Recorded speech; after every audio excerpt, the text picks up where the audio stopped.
First Peter chapter 3, verses 1, the Bible says, we'll be reading up to verses 5, that is where our topic shall come from.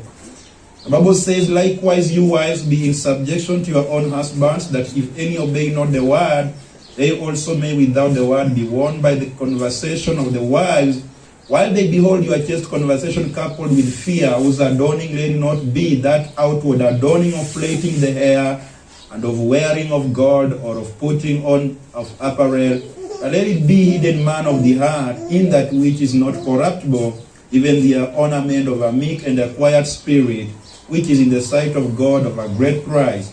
For after this manner in the old time, the holy women also trusted God, adorned themselves, being in subjection to their own husbands, even as Sarah obeyed Abraham, calling him Lord, whose daughters you are, as long as you do well and are not afraid with any amazement. Look at verses 5. The Bible says, likewise you husbands, dwell with them according to knowledge, giving honor to the wife as unto the weaker vessel, and as being heirs together of the grace of life, that your prayers be not hindered. Amen. And so the topic of our sermon this morning is, give honor to your wife. Give honor to your wife. And before I proceed on preaching this, please forgive me, but I want every husband to be next to his wife. Just try to locate where your wife is and go and sit there. Can we do quickly before I proceed preaching? You know your wife is seated. Go and sit next to your wife. Esther, can you switch so that my child can sit close to his wife? Brother Kavani, I want you to find where your wife is and make sure that you are sitting next to your wife. Because the Lord is going to speak to you as the Lord speaks to the whole church. The Lord is going to speak to husbands. Because the Bible says in verse 7, likewise, you husbands, dwell with them according to the knowledge, giving honor unto the wife, as unto weaker vessels, and as being heirs together of the grace of life, that your prayers be not hindered. Amen. Brothers and sisters, it should not worry you that Pastor Paul has asked you just to sit next to your beloved one. Because I know that even in the house, you are always close to your wife, and you are always close to your husband. And you know, for me to bring up this subject is not to say that things are not working well in your marriage, or things are working well in your marriage. I do not understand. Honestly speaking, I don't know what is happening with your marriage. Maybe things are okay, and if things are okay, then I will encourage you to keep doing that, but also give your attention to the Word of God so that you make sure that things will not go wrong tomorrow. And if things are not working right now, you have to understand that it is normal for things not to work right in marriage, but you should not take it as a normal thing to an extreme, but also give your attention to the Word of God so that you don't continue making mistakes and later discover that things have worsened and you can no longer be together. Amen. And you brothers that are not married, you should not say that this is for the married alone, because you know what? We that are married were one time not married. And now that we are married, we are called married, and tomorrow you shall be called a married man or a married woman. Therefore, it's also good for you to take in this counsel of God, even as you prepare to marry, as you look for the one that can be called your life partner, as you look for the one that can be called your rib, you make sure that as a man, you prepare yourself psychologically. You get to understand what you ought to do and what you ought not to do. Amen.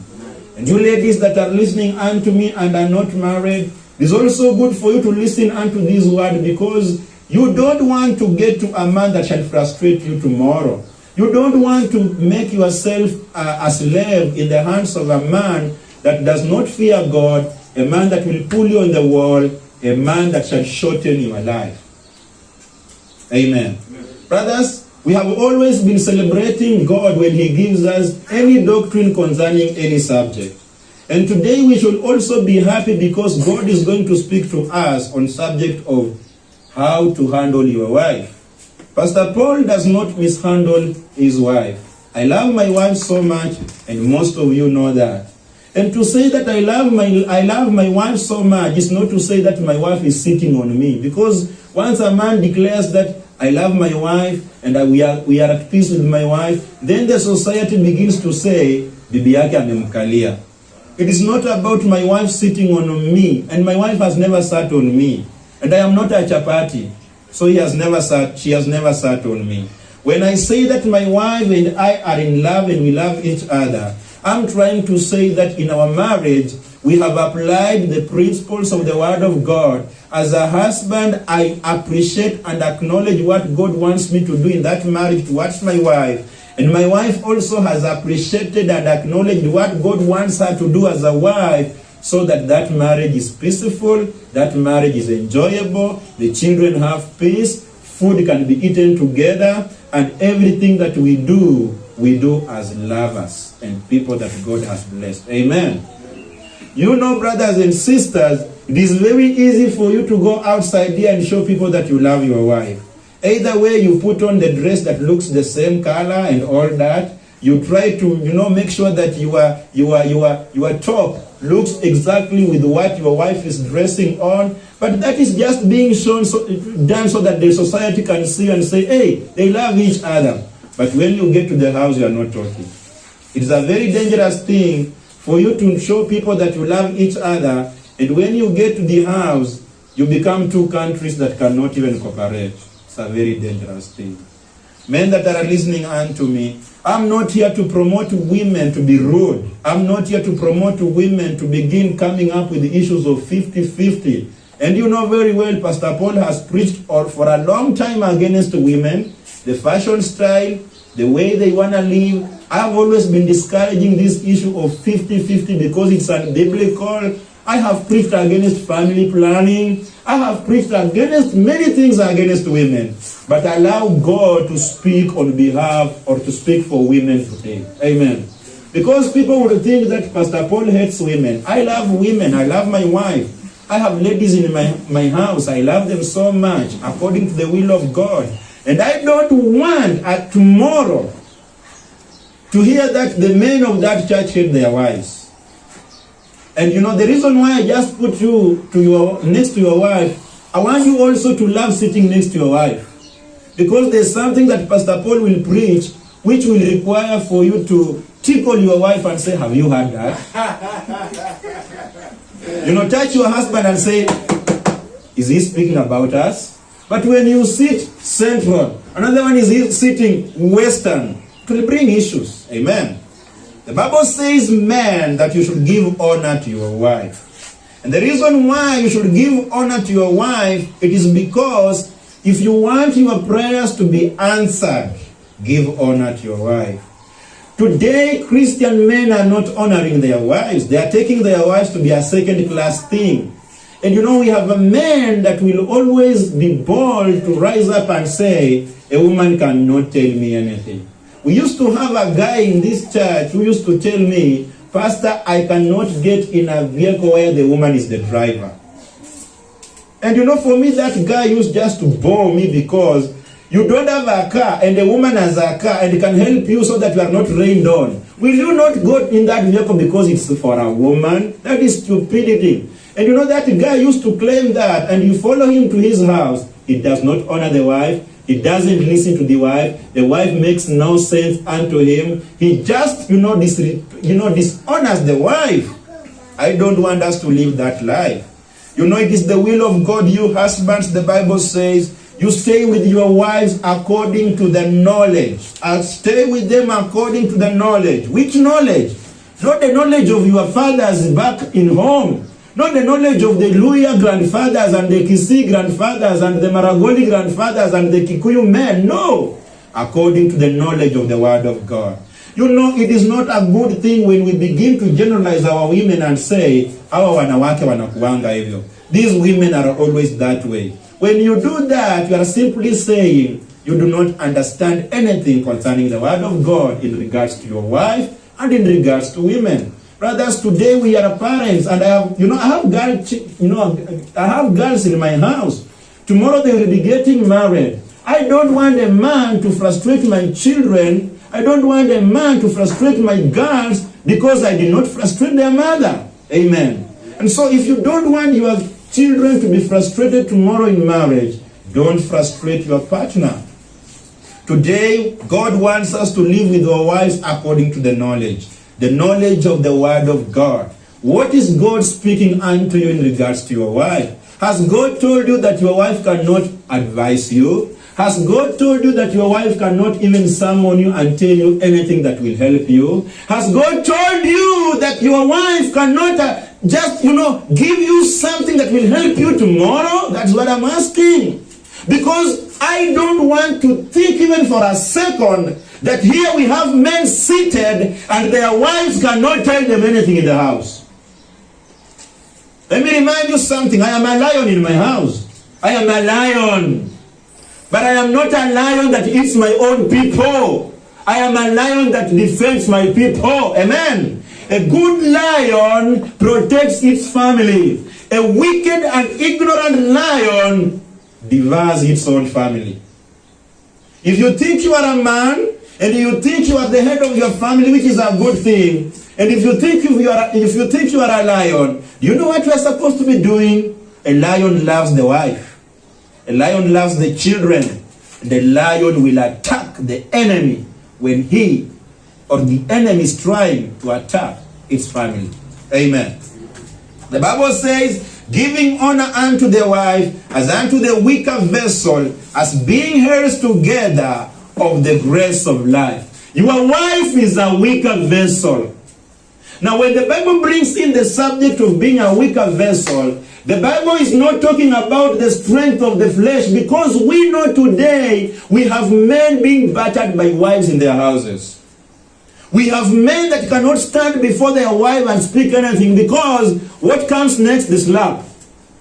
We have men, when they are walking outside here, they are lions. Pastor, praise the Lord. Pastor, God is good. Pastor. In the evening, when they get into their houses, they become dogs. They put their tails in between their legs. They cannot speak anything. Why? Because there is a strong woman in that house eating ugali very well, and he always shows the man how to live in that house. The Bible is saying a woman is a weaker vessel, knowing that you are the head. God has given you the authority to lead your wife, because she's a weaker vessel. She needs direction from you. She needs guidance from you. She needs grace from you. She needs love from you. Therefore the Bible says, brother, stay with your wife knowing that she's a weaker vessel. Sometimes she might not be strong as you are. Even in thinking, even in reasoning, even in planning, she might not be strong. Therefore, accept by the fact that your wife is a weaker vessel. Amen? Now, to be a weaker vessel is not to be wicked. And you don't have to take advantage of your wife just because the Bible said she's a weaker vessel. God expects you, because if she's a weaker vessel, God expects you to do one thing: to honor her. The question is, are you honoring your wife? Look at how you speak to your wife in the house. Look at how you request your wife to help you something. Look at how you give information to your wife. Does your wife see a man that loves him, or your wife sees a man that is a slave, a man that is just like Saddam Hussein? Or is your wife saying Abraham? Did you know what the Bible said? The Bible said Sarah called Abraham my Lord. Not because Abraham was there like a slave, because Abraham was there like a loving husband. Do you know we call our Lord Jesus Christ the Lord? You know why? Because he loved us to an extent of just giving his life. Therefore we call him Lord. Is your wife calling you Lord in the house? Is your wife calling you king in the house? Or is your wife calling you Al-Shabaab in the house? You know, our women are so silent. Sometimes they will not speak. Sometimes they will not call. No single woman in this church has ever called me, Pastor Paul, my husband is battering me hard. Pastor Paul, my husband denied me food. Pastor Paul, my husband called me a hyena. Pastor Paul, my husband called me a giraffe. No woman has ever told me that. And you know what? They can be quiet, but they have a lot. God knows. Amen? Amen? Now, I know that after this service, you might end up not greeting me. Who cares? Who cares? I'm asking you, who cares? I know that these are some of the sermons that make men to disappear from this church without any reason. You better disappear after receiving the truth. And if you can, take some sand, fix in your ear so that you don't listen at what I'm saying. But now that you are here and seated, listen, my friend. God is saying, honor your wife. See your wife as an important thing in your life. See your wife as a miracle that happened unto you. See your wife as the most greatest miracle God did unto you. That is not your sister. You just grew up and you met her. She has her brothers and sisters, but she left everything to follow you. And now you are seeing her like a hyena and an animal. Wicked thing. And you know what? Men, do you know why sometimes you are not succeeding in life? Do you know why you are not making it in life? Because you think it's being jobless.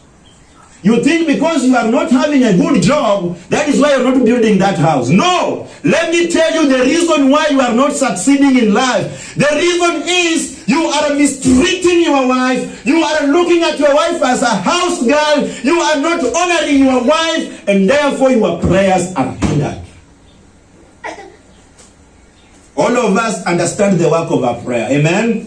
The prayer is the communication channel to God. And you know you don't want anything to stand on that channel. You don't want anything to stand on that road. You don't want anything to hinder your answers. Do you know who is hindering your prayers? Your wife. Let me tell you the truth. If your wife is crying tears because of you, if your wife is preparing a meal for you, brother, bring a meal for you, eat, dress it well, make sure that salt is enough, sugar is enough, everything is okay, but still you insult her, still you mistreat her, still you call her names. Brother, it doesn't matter how many days you will pray, no matter how long you will call on the name of the Lord will make sure that your answers are not, your prayers are not answered. If you are a man, listen unto me. If you are a man, listen unto me. The Bible says, if you mistreat your wife, who is a heir to you also, but together with you in the grace of this life and the life to come, the Bible says, your prayers shall be hindered. You shall have no breakthrough in this life. You desire to build, you desire to have money, you desire to have ABCD, it is not coming. Even if you are working somewhere, let me tell you, if you learn to listen to your wife, if you learn to honor your wife, if you learn to communicate to your wife in a wise way, if you learn to speak to your wife as an honorable thing, you will be working out some great plans. But just because you have ignored your wife, you pray, keep praying. Keep praying, my friend. Keep praying. Keep praying. Keep praying. Give her this. Give Rebecca. Keep praying, brother. You are wasting your resources. Is it not a good thing for you to discover that you have been praying for a long time? No answer, no answer, no answer, no answer. Yet you did not know that the person you are staying with called your wife. God sees her tears. God sees her frustrations. God sees how she's worried. God sees how she's living. And God says, I will not answer you. I will not. Because you will not honor your wife. Go to Proverbs 18:22. Proverbs 18:22. Proverbs 18:22. I want you to understand, dear husband, the password of your success is in your wife. Now, we are not talking about any wife. We are talking about your godly saved woman. Because let me tell you, you shall not succeed by marrying an unsaved lady. You will never succeed. You will never, because the favor of God is not upon her. But look here, you are here seated, and I believe that your wife is saved, and I believe that you are also saved. Can I give you a secret? Let me give you a secret. The success of your life, the password of your success, the secret code for you to succeed in the will and grace of God is hidden in your wife. The Bible says in Proverbs 18:22, whoso findeth a wife findeth a good thing, and obtaineth the favor of the Lord.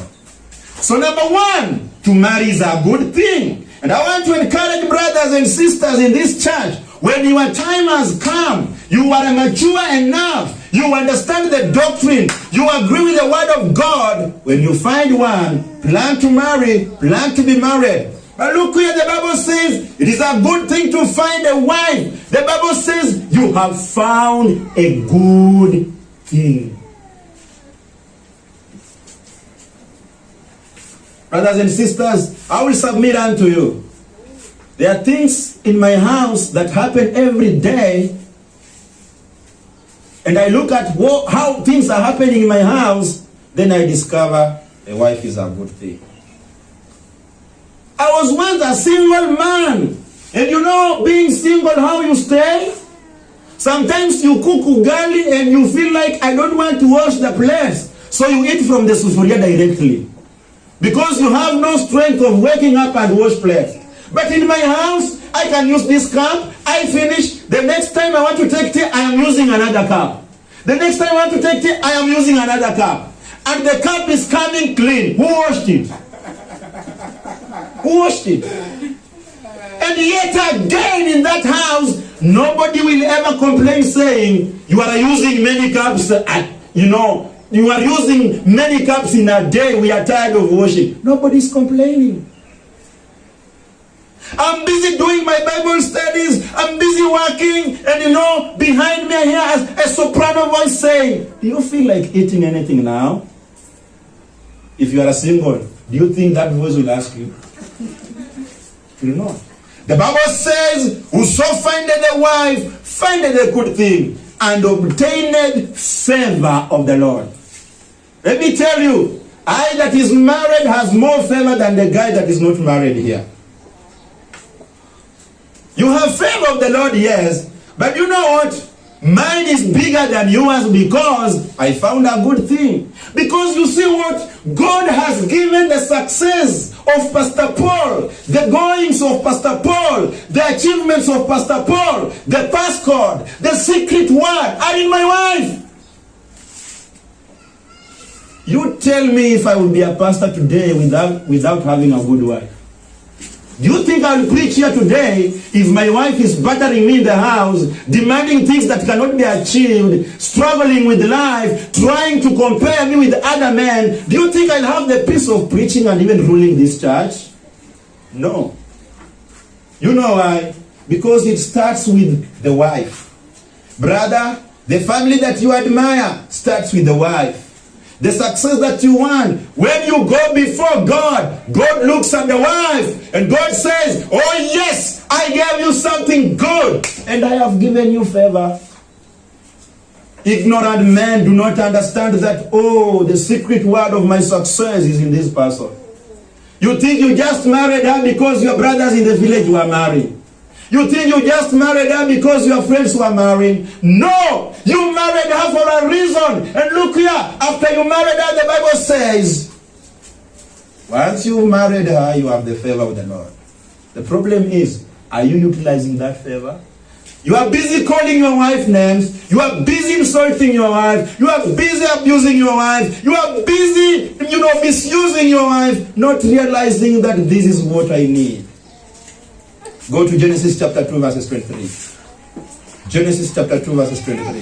And this is not the time for distraction. Becky, can you keep quiet? This is not the time for distraction. I want men to listen unto this word. I want men to understand that it is not the will of God if you end up frustrating and mistreating your wife. She's a weak vessel. She should be honored. In this church, we will not train men to despise their wives.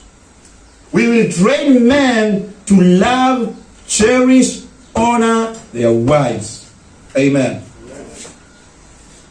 So you have to understand your wife is part of you, and you won't succeed without her.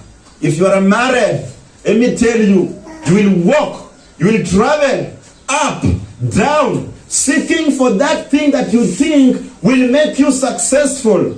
But yet you don't know the success, the favor is just within your house. You better realize early and wake up. And come to your heart and say, from today, I stop being stupid. I stop being ignorant. I will not handle my wife the way my dad handled my mother. I will not handle my wife the way my granddad handled my grandmother. I'm gonna handle my wife according to the knowledge of the Word of God. And I'm not speaking about the Afro cinemas and the soaps you watch on TV. Those things are fake. I even don't promote that. Where on the world a lady slapping a man and the man is like, oh, that is not biblical. The Bible says Sarah did not do that. So we either choose to go with the scriptures or we choose to go with those guys, the actors in the soaps and the Afro cinemas. And so people are busy in those things. Give me one character that you remember in those soap operas. Alejandro. Even women today are cutting sukuma wiki on the market. You pass by, you hear, how did Alejandro behave? Did you watch Alejandro? Alejandro was slapped. Then you take that, go slap your wife your husband in the house. Wickedness. I'm not promoting that. And brother, if you are having a wicked woman, you need to pray God for the grace. Amen? Don't tell me, Pastor, you came to my house and saw it. Most of you have not been in your houses. Even most of you, I don't know where you come from. I don't know. I was cracking a joke one day and I said, Edmund comes from very far. I need to plan to travel to visit him in his house. But Brother Cavani comes from just at the door of my house, which is so easy to visit and come back. Genesis 2:23. Genesis chapter 2. Brother Nyachae comes from very far. I need to plan a whole year to visit him. Genesis chapter 2:23. Bible says, and the Lord God caused a deep sleep to fall upon Adam. And he slept, and he took one of his ribs, and closed up the flesh in the stead thereof, and the rib which the Lord God had taken from man, and made he a woman, and brought her unto the man. Verses 23. And Adam says, this is now bone of my bones, and flesh of my flesh. She shall be called woman, because she was taken out of man. Adam says, bone of my bones. Adam says, flesh of my flesh. And you are busy calling your wife a hyena. Do you know when you call your wife a hyena, what you are just trying to say? I am also a hyena. A hyena of my hyena. Because you know what? God knew that the woman is something that Adam needed so much because he was lonely. And Adam confirmed that to God when he said, oh, the bone of my bones. The flesh of my flesh, she shall be called a woman. He did not say shall be called a lion. He did not say shall be called a hyena. He did not say she shall be called a monkey. No, shall be called a woman because she was taken out of the man. Let me tell you, the woman you have is your rib. Don't ask me the science behind it. We are not so clever than God. The Bible says what we know is for us and our children. The hidden things are for God. So how God caused this rib seated here called Emily to become mine, to be taken off from me, I don't know. But one thing I know, that she's the bone of my bones and the flesh of my flesh. She shall be called a woman because she comes from me. Dear husband, the wife that you have is bone of your bones. is the flesh of your flesh. Now tell me, if she's the flesh of your flesh and the bone of your bones, how then are you mistreating your flesh? How then are you mistreating your bones? Oh, nowadays when you walk in Nairobi, you are seeing others to be so fleshly and you say, I wish this was my flesh. The other thing I'm staying in with in my house, I regret. Where did I go wrong? Can I change these things? If I change, how will the church look at me? And what will Pastor Paul say? Look here, let me tell you the truth. Your wife is your wife, whether she's skinny, whether she's fat, whether she's short, whether she's tall, whether she's dark, whether she's white. She's your wife. She's the bone of your bones. Which color is her bone? Which color is her flesh? Which color is the blood? She's yours. Who forced you onto her? It is you who walked at night and in the morning. It is you who used to send in person every time. Hello, sweetheart. You know I cannot sleep without even talking to you. Now you have lived with her for 2 years. You are calling her a dog. What is your problem, man? The Bible says in verses 24, therefore shall a man leave his father and his mother, and shall cleave unto his wife, and they shall be one flesh. And they were both naked, and the man and his wife, and were not ashamed. Do you know what confirms that is your wife? Can I tell you what? Can I tell you what confirms that is your wife? Are you ashamed when you are with her in the bedroom? You are not ashamed. You know how he looks? He knows how you look. And you are not ashamed. Sometimes you are admitting stories and you are just the way you are with your suits. You are not ashamed. That is your wife. The way to know that you young men that are not married and ladies that are not married, the way to know that he's not your wife and he's not your husband is when you are naked with him and you are ashamed.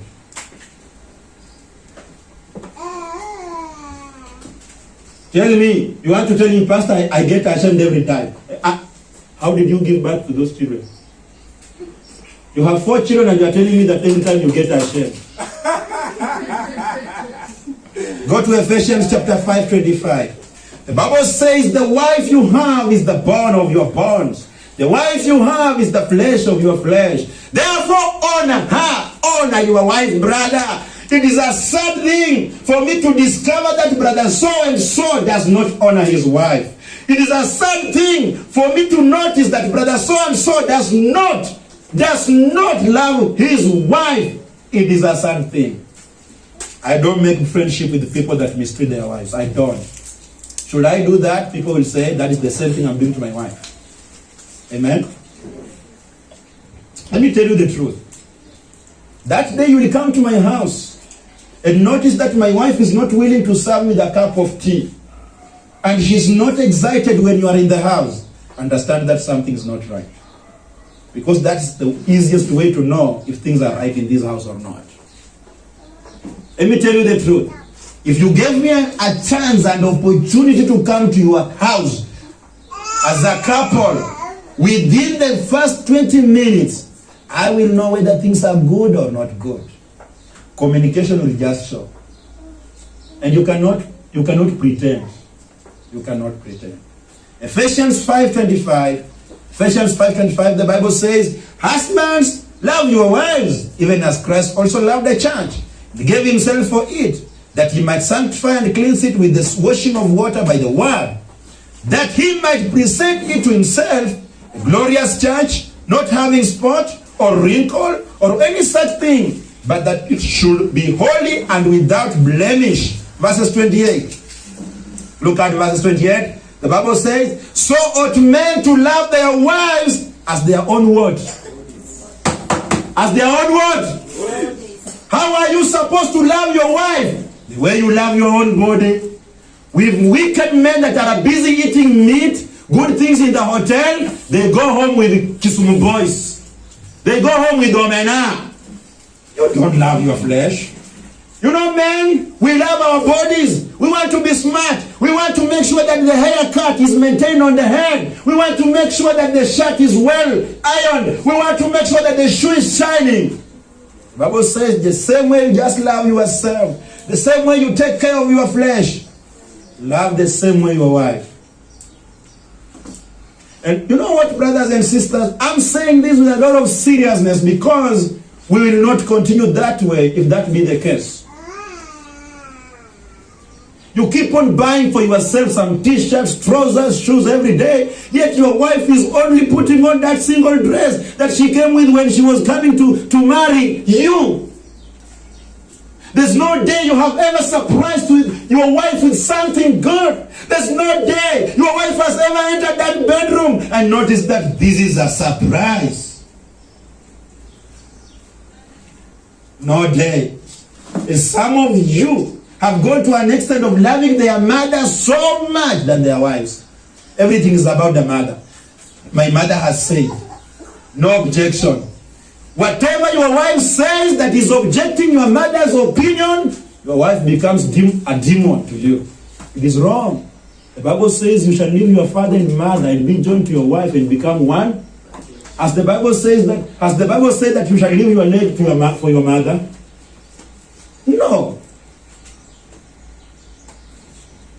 And I've always told you that these sermons will never attract money to me. Even the women that I'm preaching for, hearing I preaching to their husbands, there's no excitement here. Maybe there is a woman sitting saying, oh, Pastor, repeat there. Pastor, there you said, Pastor, I wish you rewinded and Pastor, speak about that thing. That is the thing, Pastor, that is ailing me in the house. Bible says, as their own bodies. Look, the Bible says, he that loveth his wife loveth himself. So if you hate your wife, do you love yourself? No. Don't. The Bible says, verses 29, for no man ever hated his own flesh, but nourisheth and cherisheth it, even as the Lord, the church. Jesus Christ did everything for the church. He purchased the church by his own blood. He was willing to give his life for the sake of the church. And the Bible says, you as a man, you should be willing to give out your life because of your wife. Today, somebody is knocking the door. It's in the middle of the night. The husband is so fearful, cannot stand up. He's sending the wife, go and check. Who is knocking? Are they coming for me? Tell them I'm not around. Cowards! Cowards! Instead of you standing up and say, before you destroy my wife, before you destroy my children, you destroy me first. I will deal with you first. You are the one hiding behind your wife.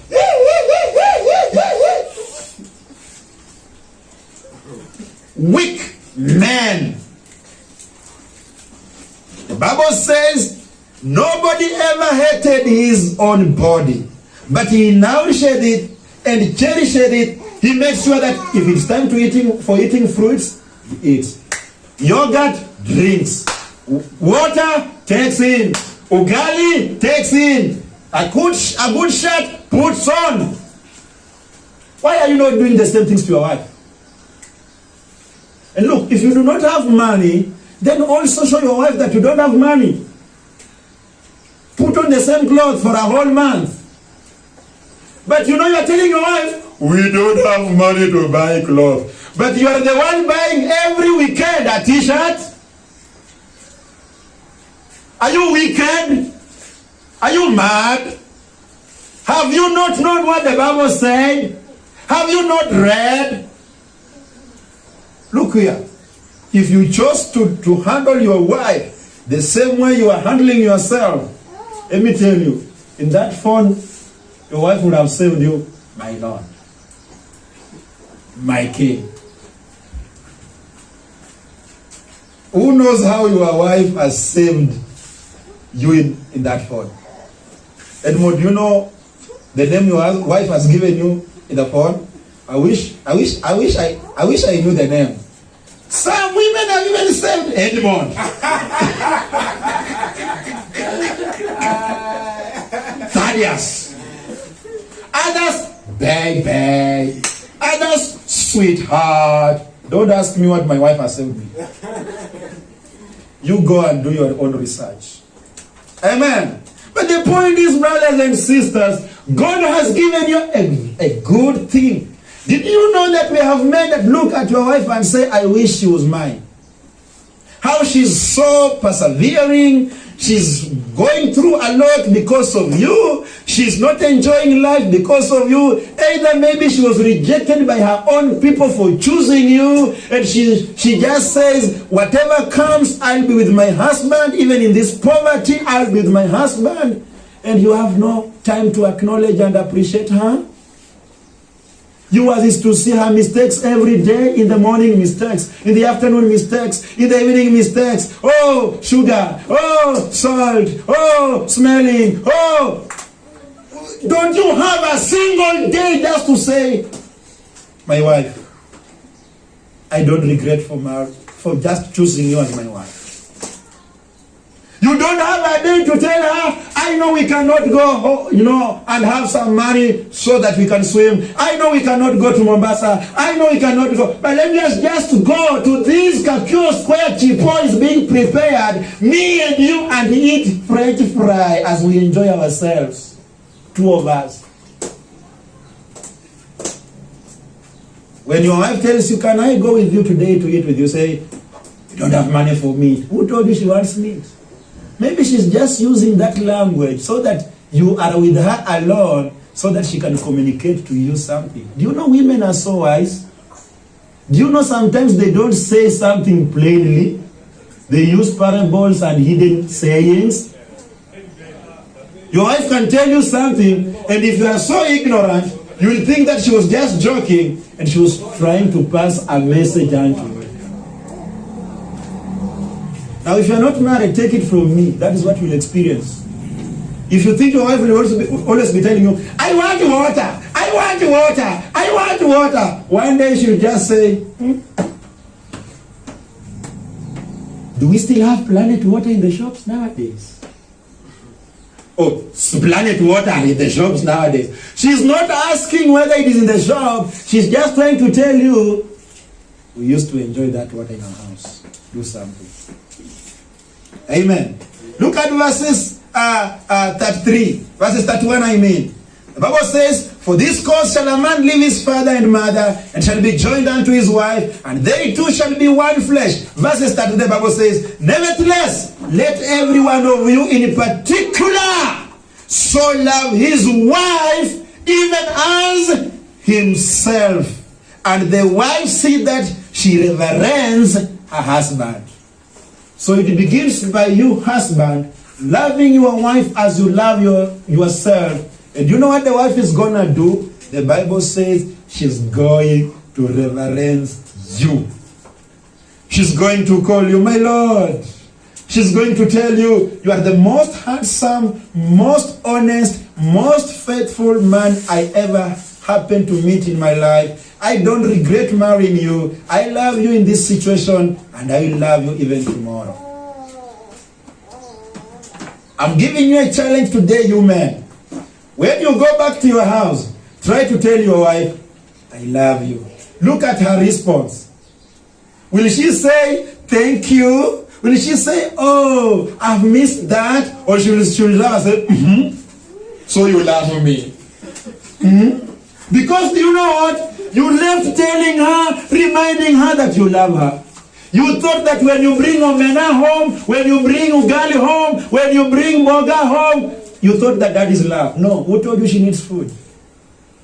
Who told you your wife is there? Do you think your house is a refugee camp for your wife? Who told you she came there because of food? You know, men are handling women in a wrong way and are putting women as a second class. You marry her, you find her beautiful, you found her good looking. Why did you approach her in the first place? Why? But don't tell me because of the Bible doctrines. No. Every man begins by looking at the beauty. Every man. Then after the beauty has been, then the word. Are you saved? Amen. Amen. Now that you are married unto her, is she still beautiful? Or is she looking like your man? You are bored with her. You are even planning to go for. Brother, invest in your wife. Use 50 bob to make something for her. Make her happy. For the sake of your life. The passcode, the secret word, the success you want is in your wife. She, you know, when you look at her, she's very weak. Even she doesn't know how to speak before people. But what you don't know is the gold that is hidden inside her. Bible says, love your wife the same way you love yourself. There are many reasons that God will not answer your prayers. But one of the main reasons that God will not answer your prayers is when you frustrate your wife. I want you to go to Malachi chapter 2:13. Frustrate your wife, prayer not answered. Frustrate your wife, never succeed. Frustrate your wife, God will never listen unto you. Because there is a reason why God gave you that woman. And if you choose for yourself, I don't know. I don't know. Malachi chapter 2:13. God will not honor your sacrifices here. God will not honor your prayers as long as you are still frustrating your wife. Brothers, let us be men of change. Let us be true men, godly men. Godly men know how to handle their wives. Godly men know how to love their wives. Godly men know how to carry their wives. You know, at no point in my life ever since I got married, nobody, including my parents, have ever sat me down or pointed a finger to my wife. Never. Never. And it is something that I made clear to them. I told them this is what my heart loves. It is not to say that my parents have no say on my marriage, because my wife knows how to handle my parents in a lovely and honorable way. But look here, I have never even allowed my sisters to point out an issue with my wife. No, never. Because you know, once I allow that, my wife has no protection. God forbid when I die, will they even recognize her? They will not. Why? Because in the first place, I exposed her.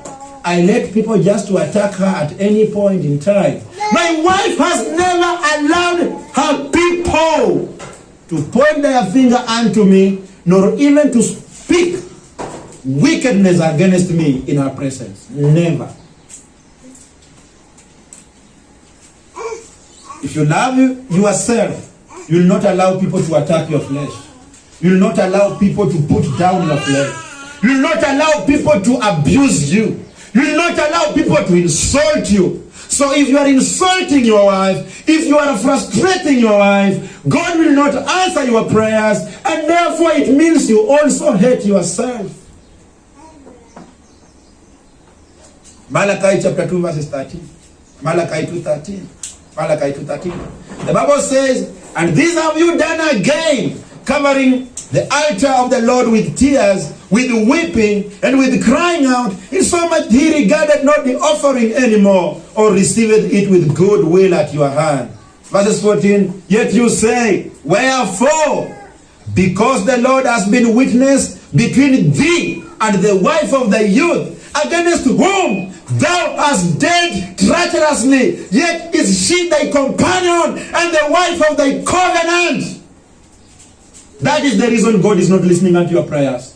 That is the reason why God is not even honoring your sacrifices. That is the reason why you have prayed ever since the year began. Here goes. God is not answering your prayer. You know why? Because you are dealing treacherously with the wife of your youth, whom God was a witness. When you are taking her, God was a witness. When you are telling her, I will love you, you are the only lady, I need you alone, God was a witness. Pastor Paul was not present. These people seated here were not present, but God was a witness. And therefore God says, He gonna not listen at your prayers. He will not consider your tears, whether you cry more, whether you kneel, whether you lie down, whether you do whatever you do, whether you offer an offering. Let me tell you the truth. You can bring here your 10%. You can bring here your offerings, thinking that God will be moved. But if you go back to your house and frustrate your wife, kneel.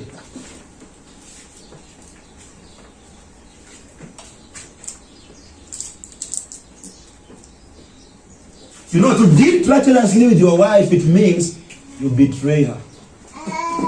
You betray her. She trusted you in the first days. You were the reason for her to be in that house. Every time you went to town, within 30 minutes she calls you. Are you safe? Are you coming back? She was trusting you. But nowadays, you have betrayed her trust with other women. You love other women. You want to talk more to other women more than you talk to your wife. What are you talking to other women? You know, today you meet a man that is married, is sitting with Mama Kayai, talking from morning to evening, yet his wife is seated alone, nobody to talk to. What is your problem? In the first place, it is not a good thing for you as a married man to sit with other women, talking long, and yet your wife is there. Amen. To deal with your wife treacherously is to betray her trust. It is to be deceitful. It is to secretly try to harm her. You know, we have men that harm their wives indirectly. They don't beat them, but they say, I'll not give you even my cent, my coin. Sit there. Eat the ugali that slept. I will not even buy you some oil to apply on your good skin. I will not. You are secretly harming your wife. You have betrayed her trust. You no longer even, she no longer even trusts you. She wonders what happened with you.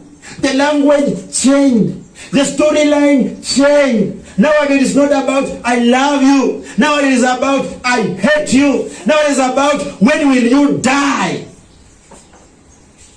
Treacherously. And God says, you know what? I'm not going to answer your prayers. I'm not going to regard your sacrifices. The Bible says, yet she is thy companion. That is your companion. Pastor Paul is not your companion. Don't try to build a very catchy, a very strong relationship with Pastor Paul. Please, before you do it with me, do it with your wife. Do it with your wife. She's the companion and the wife of thy covenant. Didn't you make a covenant with her before you married her? I believe it is because of the covenant you made with her. That is why you are living with her. Even if you did that covenant outside the church, even if you did that covenant minus people, what you told her was a covenant. Didn't you tell her, I will never leave you? Or you were drunk at that time when you were talking to her? You told her, I'll never leave you. You are so beautiful. I will never leave you. I have never seen a woman like you. I would rather die and commit suicide. I can't eat without seeing you. That is what you are telling her, and she was taking in. You know, sometimes you speak things to your wife and you think that she's not taking in. She's taking in. She's recording. She will ask you one day. Look at verses 15. Look at verses 15. The Bible says, and did not he make one, yet had he the residue of the Spirit, and wherefore one, that he might seek a godly seed. Therefore, take heed to your spirit, and let none deal treacherously against the wife of his youth. Look at verse 16. For the Lord, the God of Israel, saith that he hated putting away, for one covered violence with his garment, says the Lord of hosts. Therefore take heed to your spirit, that you deal not treacherously. Because the things that you are doing against your wife, you know what? You are causing your wife to see this marriage ending very soon. Let me tell you the truth. You are married today, but if you honestly sit down your wife and ask her, where do we see ourselves in 10 years to come? She will tell you, I don't know. She will tell you, I don't know. Because she no longer trusts you. She no longer believes in you. She no longer looks at you as the man she first met. Because looking at you, she's seeing a man that is planning to marry a woman's soul. Looking at you, she's seeing a man that is just ready to chase her away. Have you not told her that if you are not careful, I will marry another woman? Have you not? Have you not told her that if you are not careful, I will chase you away? Why are you not making your wife be stable in that marriage? Why are you making the minds of your wife to wail and run up and down? She should be in that house settled. She should be in that house peaceful. She should be in that house singing hymns and spiritual songs. She should be in that house reading the word. But instead of doing that, she's in that house remaining alone, sitting in the bedroom, crying. The handkerchief is always filled with tears because of you. You turned out to be a horrible man instead of being a blessed and loving man to her. Let me just tell you for a fact. I'm telling you, I did not say I'm telling you all. I'm telling you as an individual, as a man. Let me tell you. Your wife believes that one day you will kick her out of that house. Your wife believes that one day you will kick her out of that house. Do you know why she believes so? Because you are so poor, you are still struggling, and you don't even honor her. What if one day you get a job and you begin earning? You begin earning, will you still maintain her? Your wife knows you very well than Pastor Paul knows you. Your wife knows you. And that is why some of us will always struggle. Here come, here go. Because God knows if I give this guy 100K salary per month, end of everything, the wife will go back home. So for this marriage to continue, let them survive on 50 bob.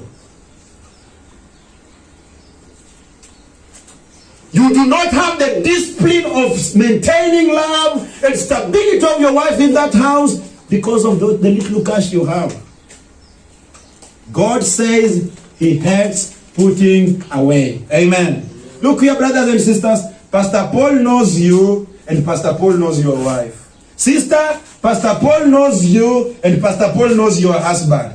Don't come here again with another woman saying that now this is the one that God has given me. We will not agree with you. We will not perish with your money. Perish with your good things. We will not. We will tell you we want to see you with your wife, whom we know. Because we know that at the point whereby you've been here, all of you, hearing the pure word of God, you are in the will of God. Amen? So man, if you are frustrating your wife, but you are just calculating, do you know that we have a dude in this church who left this church, and I knew that this guy was planning to marry another wife, but he was so problematic, trying every time to portray the problems of his wife. Oh, she has done this today. Oh, today she did not cook. Oh, today she did ABCD. Oh. And then later when we came in to intervene, realizing that we did not agree with him 100%, you know what he said? He came and sat me with Brother Cavani and told me, you know what, brother? I've decided to be with my wife. I've made everything. And I knew he's a hypocrite. He didn't go long. In a period of 2 months, he has married a second wife now. He was only looking for ways of going out of the church because he knew the fire of the Lord is watching him. He's now having a second harlot. That is not a wife. Because within a year, he will have the third one. Another year, the fourth one. The 51 will cut off his head. The Bible says, if you please the Lord, you will avoid an evil woman. But if you don't please the Lord, brother, you begin not going in the ways of God. You are handling your wife in a very wicked manner. You don't care about the word of God. You don't care about the preaching. You don't care about the church. You know what? God will ensure that your legs take you to the hands of Delilah. And Delilah, who knows how to shave, will shave you well. Delilahs are always walking with razor blades. When you see them walking with those pouches, don't think that it's all about perfume and no. In that pouch, one thing you don't know is that that pouch has a razor blade. To shave you, to kill you, to finish your strength, to finish your finances, to finish your abilities, to make sure that you have spent up to the last coin. And after that, she kicks you away and says, did you know you have a wife? Go back to your wife. Delilah. I don't believe that your wife is Delilah. If she can be with you now as you are seated hearing the word of God, when you go back to house, she's serving you tea. When you go back to the house, she's washing your trouser. When last did you wash your clothes? I'm asking you, husband, when last did you wash your shirt? And if you are washing your shirt and you are married and your wife is here, something is not right. This is Africa. Let me remind you, this is Africa.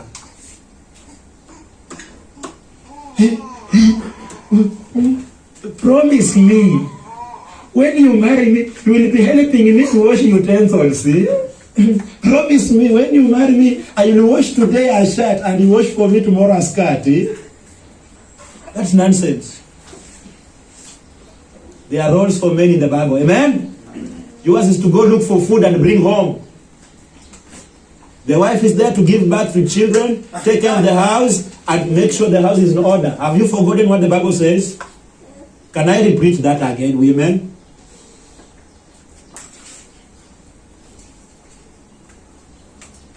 Ever since I married, I have never washed my shirt. The only time I wash my shirt is when my wife has traveled. Again, do you know what I normally do? I only select 2 shirts that I keep putting on. The rest, I don't touch utensils. I would rather eat in a hotel somewhere because that burden is so heavy. Single men can manage now but that day you marry and you are with her like for 5 months. Even just trying to wash, it's a problem. Things change. Amen. Amen. Look here. Make sure your wife believes in what you are saying, and make sure your wife knows that for better, for worse, we will be together. Encourage your wife. Show your wife that you are there for her. Show your wife that until death, sets us apart. Until death comes in between us, my wife, I am with you. My wife, I want to see you old. I saw you when you are young, walking so straight, hands beautiful, so strong. I want to see you also walking with one eye, not seeing clearly, my wife. My wife, I want to see you aging. My husband, I want to see you aging. It is so wicked for this generation because this generation is not so patient to see their partners aging together with them.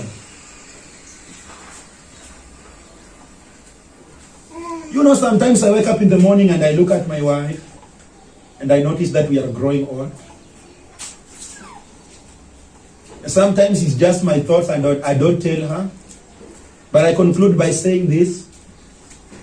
I want to see us. And one of the prayers that I make every time is that, God, would you please give me life and give my wife also life so that we can grow old together. But you are out there walking saying, when shall she die so that I marry that lady that I saw? When shall she go away? I think I should just come up with a plan so that I frustrate her more and let her leave. Then I'll tell the church she just left. Matthew 19. Go to Matthew 19. Matthew 19. And don't tell me, Pastor, stop there, it is enough. It is not enough. The dose is still being administered. The patient still needs more medicine. Because this is going to help me. I'll never come to your house to come and settle your matter between you and your wife. Amen? While I'm standing here on this pulpit, see me in your house now. I'm already in your house. And when I come to your house, just call me to come and take tea and leave. Don't call me, oh, Pastor, oh, she did this unto me. No, I'm now doing it now. It's surgery. Mr. Man, you are in theater room. The Bible says in verses 3 of Matthew 19, the Pharisees also came unto him, tempting him, and saying unto him, Is it lawful for a man to put away his wife for every cause? And he answered and said unto them, Have you not read that he which made them at the beginning made them male and female, and said, For this cause shall a man leave father and mother, and shall cleave to his wife, and they twain shall be one flesh? Wherefore they are no more twain, but one flesh. What therefore God has joined together, let no man put asunder. Verse 7. They say unto him, Why did Moses then command to give a writing of divorcement and put her away? He said unto them, Moses, because of the hardness of your hearts, suffered you to put away your wives, but from the beginning it was not so. And I say unto you, whosoever shall put away his wife, except it be for fornication, mark that, except it be for fornication, and shall marry another, committed adultery. And whoso marrieth her which is put away does commit. So the Bible says, except for fornication. Before I explain that point, let me say this. You have no reason to put away your wife. Oh, she does not cook well. That is not the reason. She does not know how to wash my clothes. That is not the reason. She does not know how to wake up early in the morning. That is not the reason. You have no any other reason, man, if you are planning to put away your wife. No reason. That means even to this church, we shall not consider any reason. Because the Bible says you have no reason except for fornication. Amen. I want you to go to Deuteronomy and let us prove when it is called fornication and when it is called adultery. Because you have been with your wife for 10 years, you've been with your wife for 5 years, you've been with your wife for 2 years, then you wake up one morning and say, somebody told me she's fornicating. I caught him fornicating. I caught her fornicating. Look here, is that fornication? Deuteronomy 24. Look at verses 1. The Bible says, when a man has taken a wife and married her, and it come to pass that she have find no favor in his eyes, because he has found some uncleanness in her, then let him write a bill of divorcement and give it in her hand and send her out of his house. Verses 2, and when she is departed out of his house, she may go and be another man's wife. Verses 3, the Bible says, and if the latter husband hate her, and write her a bill of divorcement, and giveth it in her hand, and sendeth her out of his house, or if the latter husband die, which took her to be his wife, look at verses 4. A former husband, which sent her away, may not take her again to be his wife, after that she is defiled, for that is abomination before the Lord, and thou shalt not cause the land to sin, which the Lord thy God giveth thee for inheritance. So the Bible is saying, when a man taketh a wife, so when are you taking your wife? That day you are marrying, isn't it? That is when you are taking your wife. Don't tell me that you are taking your wife every day. Don't tell me that you are taking your wife every year. No. When you are taking a wife, that is what is called you are marrying. And the Bible says, when you are taking her, and it come to pass that she finds no favor in your eyes. That means when you are just marrying her, and you choose to consummate your marriage, and you find that she has some uncleanness, she is not clean, the Bible says that is the moment for you to write her a bill of divorcement. Hope somebody is getting right. When are you supposed to write a bill of divorcement? When are you supposed to say, I am divorcing you, dear lady? Is when you sleep with her the first time and notice that she's unclean. Don't come here after 20 years you've been with your wife and you wake up someday and say, I notice she's unclean. Are you a drunkard? It is when you have married her, that day you've been praying for, and then you go and you notice that she's unclean. Today when people talk of, I divorced my wife, it's after 30 years. So is it after 30 years you notice that she's unclean? Now, the question is, what is the uncleanness? Look at Deuteronomy 22:13. Let us figure out what the uncleanness is. That which will make you write the bill of divorcement. Not after 10 years, not after 5 years, not after 1 year, not after 3 weeks, not after 5 days. After the very first day, the very first time you consummate your marriage. What is the uncleanness? Look at verses 13 of Deuteronomy 22. Bible says, if any man take a wife and go in unto her. I hope you that are grown-ups understand what the scripture is saying here. If any man take a wife and go in unto her and hate her, and give occasions of speech against her, and bring up an evil name upon her, and say, I took this woman, and when I came to her, I found her not a maid. Mark that. I found her not a maid. You know what that is saying? This is a young man that is coming up with allegations after sleeping with this young lady. And now he comes up with allegation of saying, I did not find her being a virgin. That is the meaning of I found her not a maid.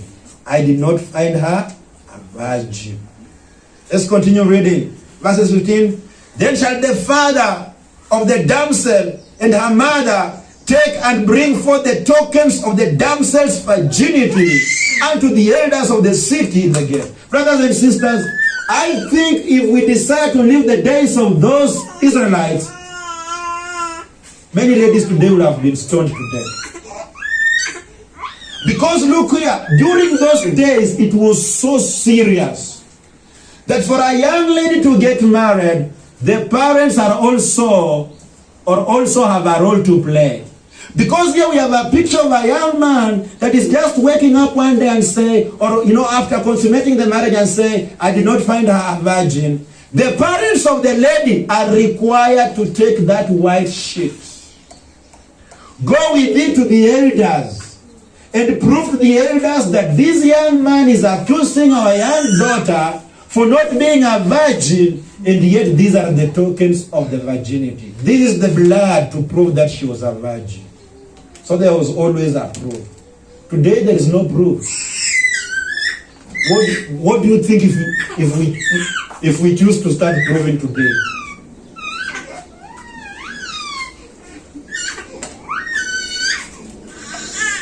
Will everybody say, oh yes, let us prove? No. Because go to Kayole, go to Madare, a class 6 girl already knows men. A 9-year-old girl knows how men look like. No tokens, no blood, no virginity. So here, the parents are taking the tokens of the girl to prove her virginity to the elders. Look at verse 16.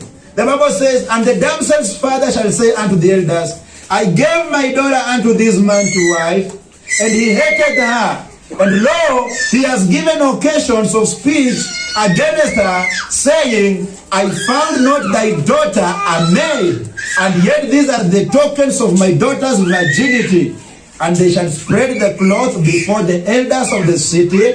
Verses 18. And the elders of that city shall take that man and chastise him, meaning they shall beat him. Verses 19. And they shall amass him in 100 shekels of silver, and give the man to the father of the damsel, because he has brought up an evil name upon a virgin of Israel. And she shall, mark this, and she shall be his wife, he may not put her away all his days. So here we have a picture of a young man that is trying to give a false witness.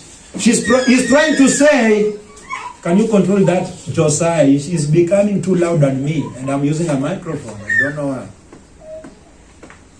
Here we have a young man that is trying to find reasons of leaving that lady after marrying her, saying, I did not find her virgin. The parents are here already saying, but these are the tokens of the virginity. What will the elders do? They will take that young man Make him lie down. Chew, chew, chew. Beat him thoroughly. After that, make him pay the parents of the lady. It doesn't end there. Make him live with that woman forever. You are not living her way. You are not. So this is also sending signal to you young men that are not married.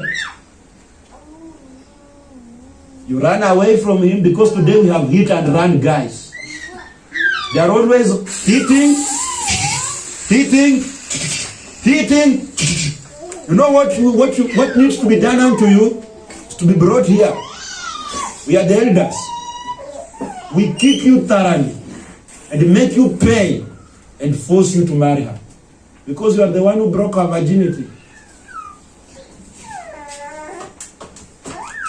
Unfortunately, or unfortunately, our society today is not focused on the virginity. Who cares?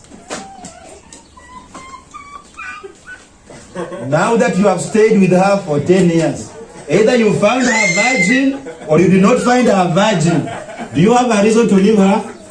I'm asking, do you have a reason to leave her? Why did you wake up that day and say, I did not find your virgin, go away? You are now having children. What is your trouble, man? Shut up. Shut up. And be responsible. Take care of your wife. You know, we have stupid men in these houses that are insulting their wives in the morning, very early in the morning. You even know I did not find your virgin. I just tell it to you. You are in this house because I just had some mercy for you, but you are not a virgin. You are also stupid. Because you don't know what the Bible is saying. Look at verses 21.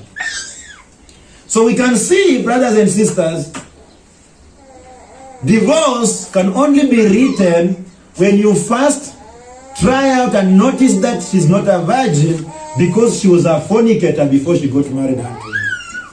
That proves that she was a fornicator, and therefore that is why Jesus is saying, accepted me for fornication. That means she was in fornication, she was living a fornicating life, but now when she's just getting married, you notice, oh, you are not pure, you did not keep yourself. That is now when you say, I'll not live with you. Amen. I don't know how to prove if a man is a virgin or not. I don't know. Look at verses 21.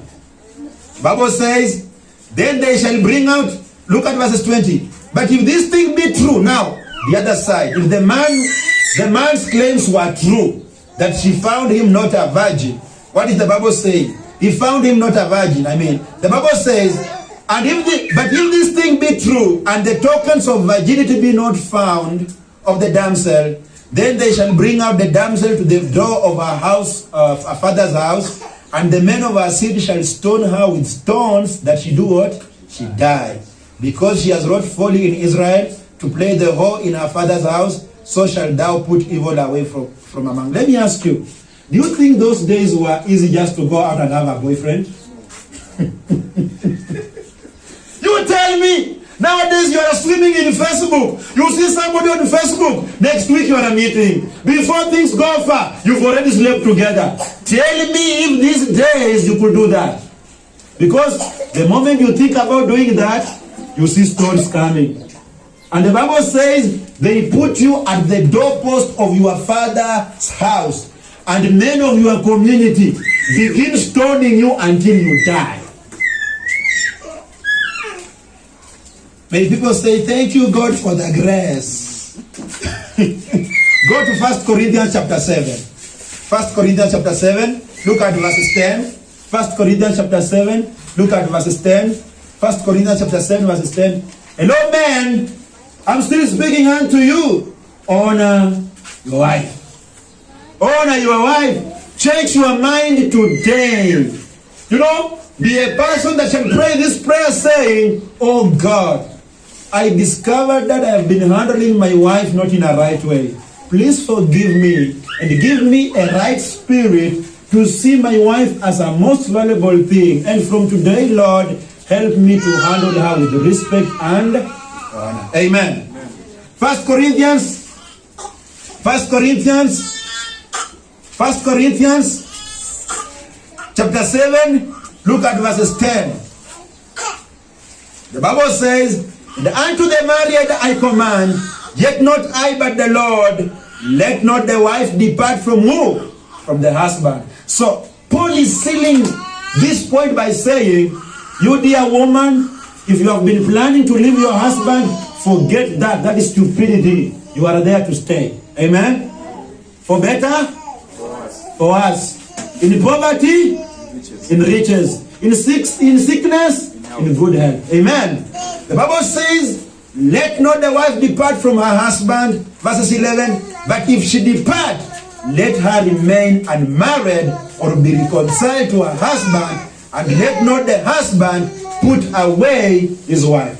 So if you are planning to go away because he's frustrating you, the Bible is saying, after you have gone away, don't go and get married.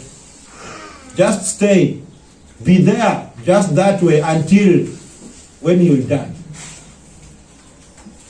So choose for yourself. Are you choosing to go and be with your mother for 20 years, not getting married, or you are choosing to be with your man and make things work? I would rather choose to be with my man, my wife, and make things work, rather than going to be with my mother. My mother is aging, she's getting old. I am now the one sitting with her, beating stories, and yet my husband is just there, free. And you men, the Bible says, do not put away your wives. Amen. Amen. So don't frustrate your wife. Honor your wife. Rejoice in your wife. Rejoice in your wife. You know, when people mention, or when my mind thinks of my wife, I see rejoicing. I see happiness. I see enjoyment. I feel good. But yet some of you, your wife is a lifetime burden. Instead of you hating and betraying your wife, rejoice in her and make her happy. I said, make your wife happy. I know men are sleeping. Men, I said, make your wife happy. If I was a Pentecostal preacher, I would say, repeat this after me. Make your wife happy. And wives will be saying, Pastor, preach, 200 bobbies here. Look, I'm saying this. Instead of you hating your wife, instead of you looking at your wife as an enemy, why wouldn't you just come to a point of loving her, cherishing her, caring, honoring her, rejoicing with her, and also make her happy? Make your wife to come to a point. Go to Proverbs chapter 5. Proverbs chapter 5. Proverbs chapter 5. Go to Proverbs chapter 5. Make your wife to see the reason why she cannot go back to her home. You know, you are with your wife, but your wife is always desiring to go back to her home. She's always just admiring, when will this man just chase me away? Because I am tired. That is why she wants you to beat her. She's finding reasons to make you beat her so that she finds a reason to go home. But look, you can make your wife never to admire to go back to her home and stay there. You can make your wife never even to have that thought of saying, I wish I was with my mother. No. That is only when you make her happy.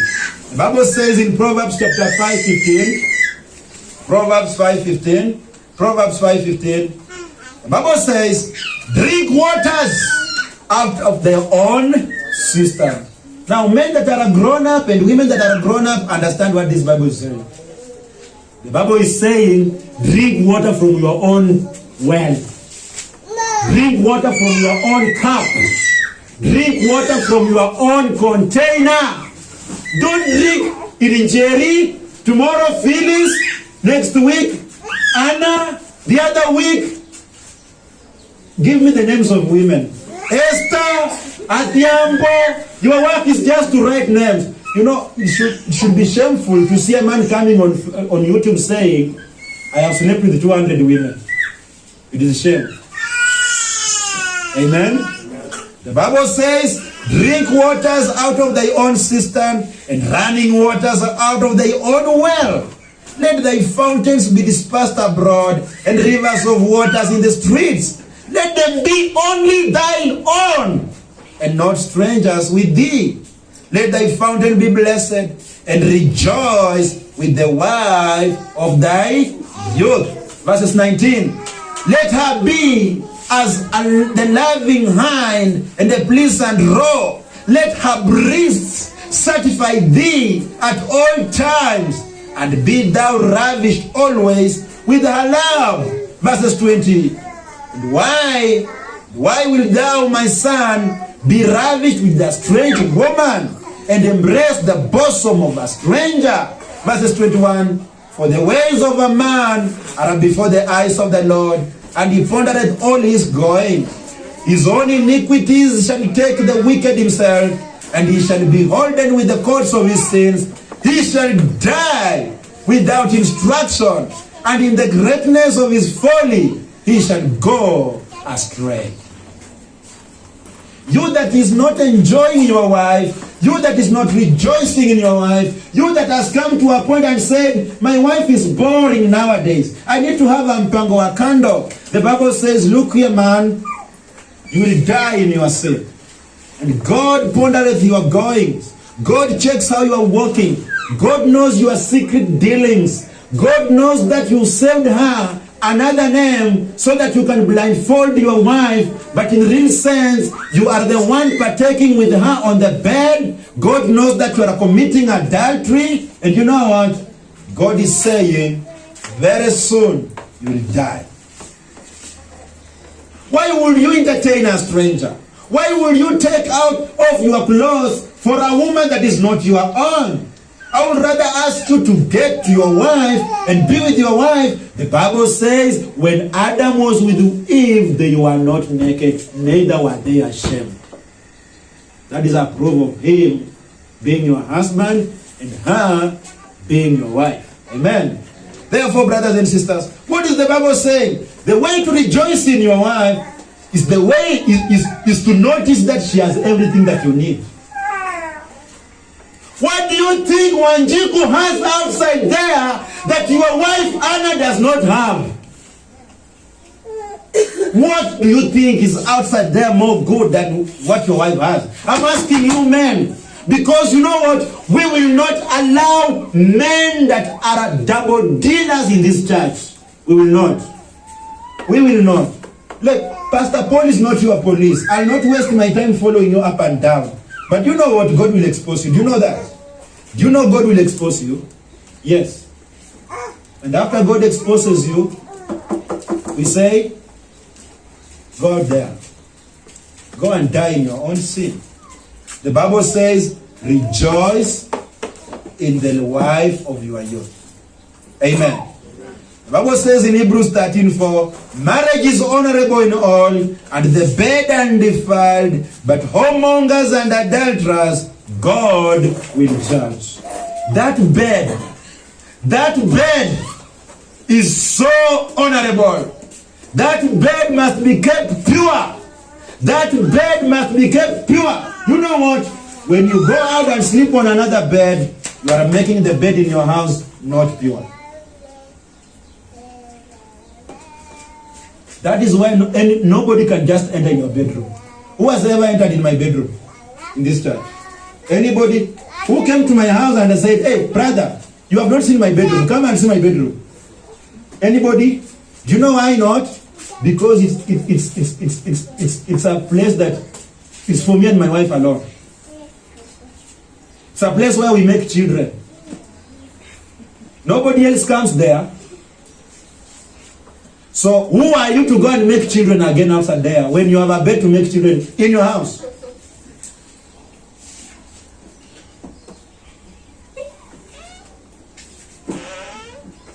Go to Ecclesiastes chapter 9 verses 9. Ecclesiastes chapter 9 verses 9. Ecclesiastes chapter 9 verses 9. Women, thank God that your husbands are in a good church. Thank God that this is where your husband. And when you go home and you on a Sunday your husband begins to tell you, you just go, I'm coming. Notice that is a wrong guy. You are living with a hypocrite. You know how they will begin telling you, you just go, I'll come later. Then the following Sunday, I'm not feeling well, I'm traveling. he has avoided the truth.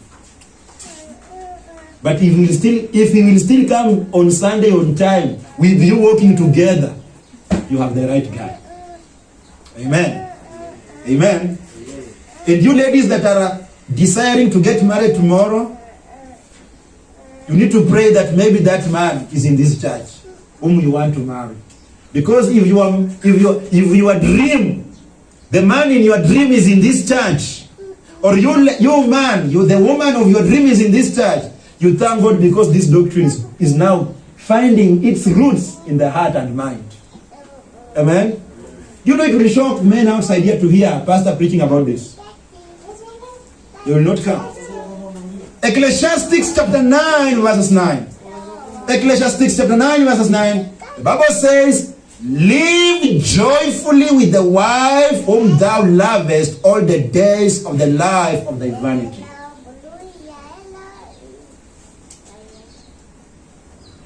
Has mpango wa kando been mentioned here? As the word of God said, supply also to mpango wa kando.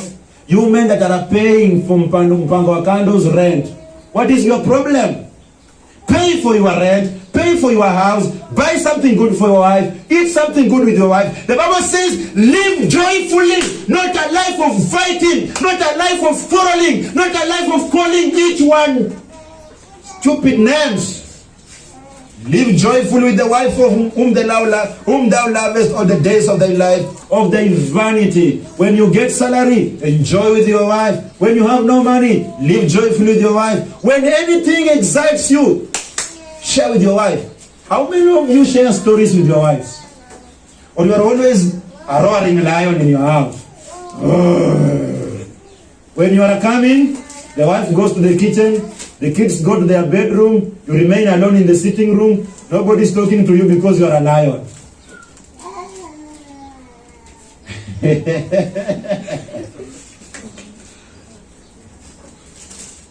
One of the things I enjoy most, and I'm not saying that my marriage is the most perfect one, but you know what I can tell you? I can tell you this. It is my desire that you have a marriage like mine. Though not very much perfect, but you know what? It's a good one. It's a good one. We laugh, we beat stories, you know, we share. Sometimes when I have a wicked dream, I go and tell her, can I tell you the dream I had at night? Hey, please tell me. Recently I was telling her a given dream, and she told me, can I interpret it for you? Then I said, have you become a prophet? She said, no, let me just interpret it for you. Then she said, the 2 fishes you saw, that means soul winning. Then I said, And I asked her, and what about the women that I saw chasing the fish? And she said, that woman should be Sister Helen, who was following the fish to make sure the fish is in the church. And I said, okay. We share our dreams. Let me tell you, even when we have the wicked dreams of a woman following after me, I'm so faithful to tell her, you know what? I dreamed a woman following me. Some of you don't even eat on the same table. The lion is in the sitting room, is eating alone. The mother and the kids in the kitchen, eating there. What is your problem? What happened? Can't you enjoy eating together with your children, your family, your wife? See how your daughter is eating. See how your daughter is eating. See how your son is eating. See how your wife is enjoying the meal as a result of your sweat, as a result of your salary. Saya kukula kila mtu kona yake. Enjoy. Live joyfully with the wife of thy youth. The Bible says, it is all vanity, the labor, the portion. You know, the Bible says, for that is thy portion in this life, and in thy labor which thou takest under the sun. Look at Colossians chapter 3:19. So have you heard God saying, if your wife brings jokes, kick her? Have you heard me preaching here saying, men, don't entertain these women? No. What I have said is this: if we notice that you are the one frustrating your wife, instead of making your wife enjoy the environment in the house, the environment in church, instead of you honoring your wife, you're the one making things hard for her. When we have full witness, we will show you where you need to be. You see, gone are those days when if a woman is found eating eggs, she's sent home. If a woman is found eating another part of her chicken somewhere in the stomach, gone. Those are wicked, selfish men.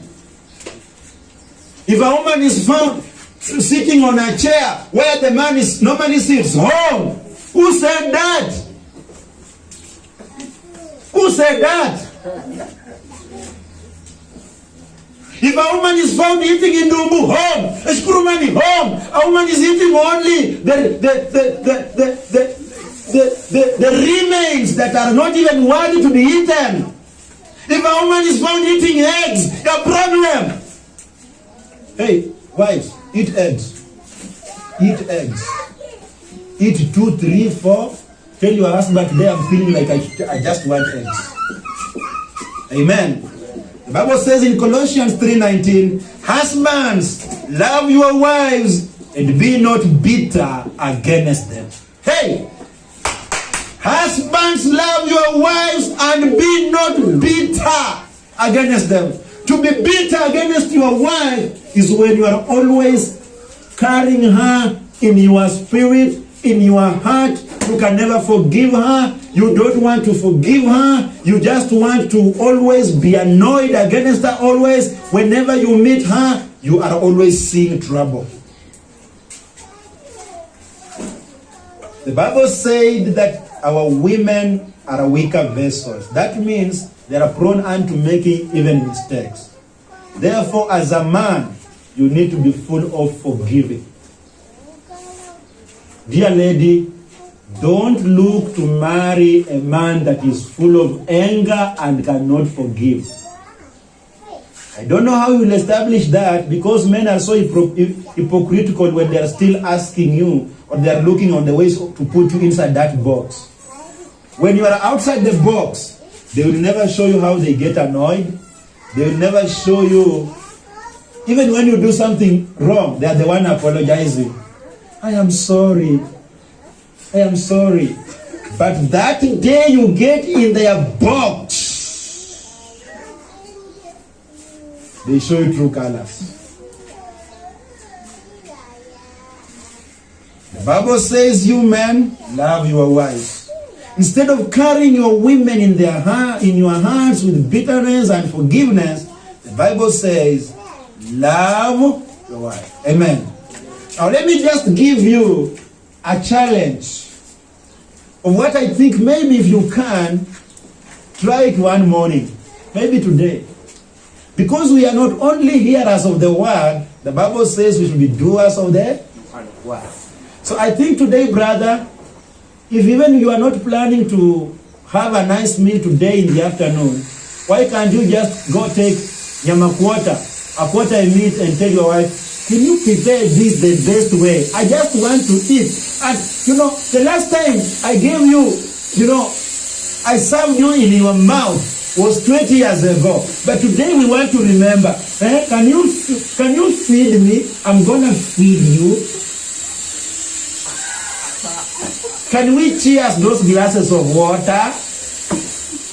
When last did you hug your wife? I'm asking you. When last did you hug your wife? Though we have women that when they are hugged, they think it's a joke. And a man is serious. When last did you hug your wife? Not even hugging. When last did you wake up in the morning and told your wife, good morning? Unachomokanga tu kwa kitanda kama risasi. Chumulio! And you disappear. Look at Songs of Solomon, chapter 1, verses 15. And tell me if these words can fit in your marriage, can fit in your present, current marriage. Or is something that is only you spoke of before you put her in your box. You use this when you are writing messages. When you are saying, I can't sleep until you tell me you are sleeping. I will not eat until you tell me you are satisfied. I can't sleep. Yet they are lying. They do sleep a lot. Songs of Solomon, chapter 1, look at verses 15. Behold, thou art fair, my love. Behold, thou art fair. Thou hast doves eyes. Behold, thou art fair, my beloved, you pleasant. Also our bed is green. Pastor, is that the Bible? Oh, it's the Bible. You want to tell me God does not speak about anything like this? God speaks about everything in our lives. The problem is we are not willing to obey His word. When did you tell your wife, your eyes are like the dove's eyes? When you just do like this, I lose my network. My boss is always blaming me for reporting at work late because of you. Some of you are required to report at your workplace at 8 a.m. At 6 a.m. you are already at the gate. You know why? Because these things are not in your marriage. Thou art fair, my love. You are so beautiful. You are so handsome, my husband. You are so beautiful, my love. Your eyes. Go and read the book of Songs of Solomon at your own good time. Brothers and sisters, I pray that if you are a husband here and you have gotten what God has spoken unto you today, things are going to change in your marriage. Amen. And you wives, provide that environment which your husband can also exercise these things unto you. Because some of you are mountains. Some wives are mountains hard to climb. Always with the attitude. The husband comes home with something good for you, attitude. So you brought me this to play me around. You don't know I know you. I know what you are doing outside there. Don't bring me these things again. You are always a mountain. Instead of saying, thank you, my love, for honoring me and remembering me, even with this earring, you are bringing me an earring and you bought somebody there something worth 1,000 more. You think I don't know you? You are also making things hard for your husband. In conclusion, I want to ask every man, go to Proverbs 26. I want to ask every husband here. And even you wife, go to Proverbs 26.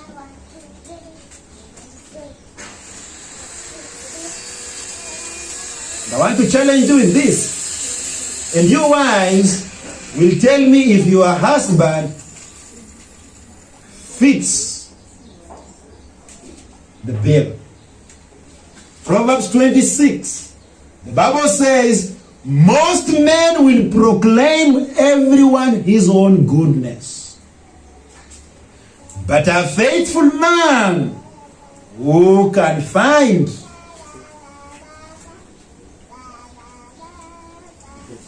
If we make these men to stand here, every man will begin saying, I am good. I buy food. I do ABCD. But the Bible is asking, who can find a faithful man? If you have one faithful man, thank God for him. Praise God always for a faithful man, because a faithful man will always show you the door of the church. The faithful man will always teach you the Bible. The faithful man will always love you even in your most worst situation. Even at your deathbed, the faithful man will be there with you, cry with you, encourage you, show you that it is not all lost, everything is gonna be well. The faithful man. The faithful man will never betray you because of his relatives. The faithful man will never betray you because of his mother. The faithful man will always pray for you. The faithful man will always see you beautiful even when you are not beautiful. Even during morning hours, when you have not washed your face, you have not applied all those chemicals, you are just as you are born, your face is just having all those things, the faithful man will always see a beautiful woman in you. I challenge every man here to change the narrative and become a godly husband. A lion that will protect its people, love his wife, and not to eat his own people or frustrate his own people. Let us pray. Everlasting Lord, in the name of Jesus Christ,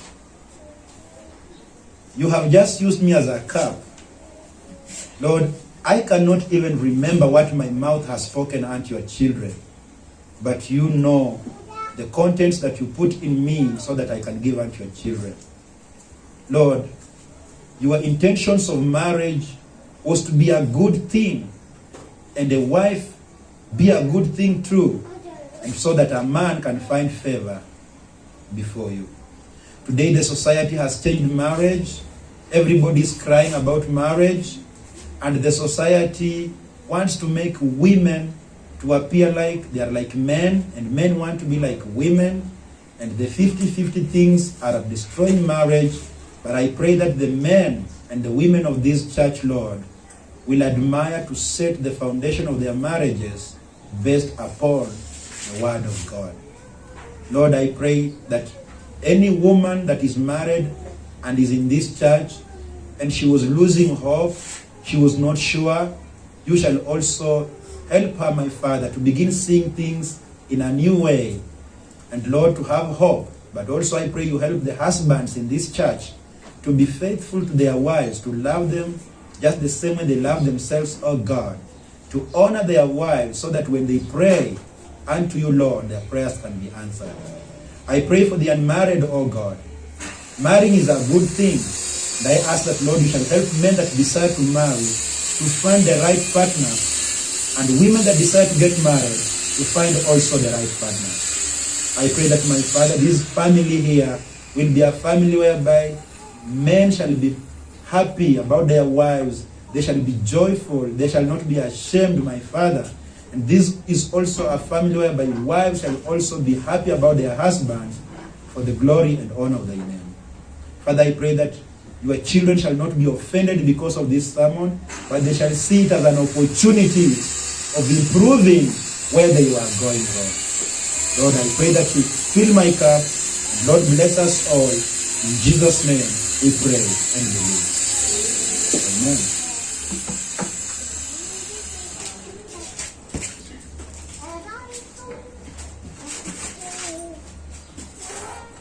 Amen. We come to the end of the sermon. It is hymn number 159. Hymn number 159.